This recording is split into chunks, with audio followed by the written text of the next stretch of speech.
بسم اللہ الرحمن الرحیم۔ جمہور فقہا کی رائے ہے کہ جو شخص مر جائے اور اس پر حج فرض رہا ہو تو اس کے وارث پر واجب ہے کہ میت کی طرف سے حج کرے یا اس کی طرف سے کسی کو حج کروائے، خواہ مرے ہوئے شخص نے حج کی وصیت کی ہو یا وصیت نہ کی ہو۔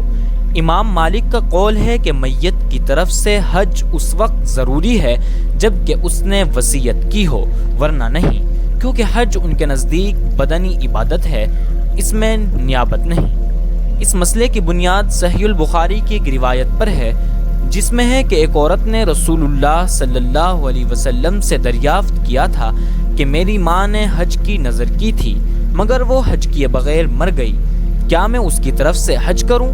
آپ نے فرمایا ہاں۔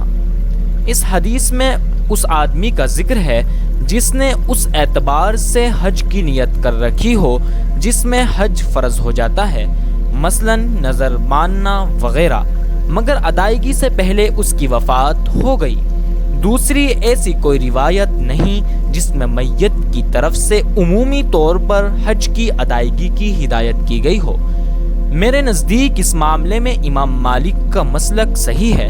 میں سمجھتا ہوں کہ صرف مالی قرض ایک ایسی چیز ہے جس میں استثنائی طور پر یہ حکم ہے کہ میت کی طرف سے ہر حال میں اس کو ادا کیا جائے۔ عبادتی امور میں صرف نیت کا اعتبار کیا جائے گا۔ بخاری کی مذکورہ روایت میں قرض کا لفظ ہے مگر وہ مجازی معنی میں ہے، نہ کہ حقیقی معنوں میں۔ اس سے مالی قرض پر قیاس نہیں کیا جا سکتا۔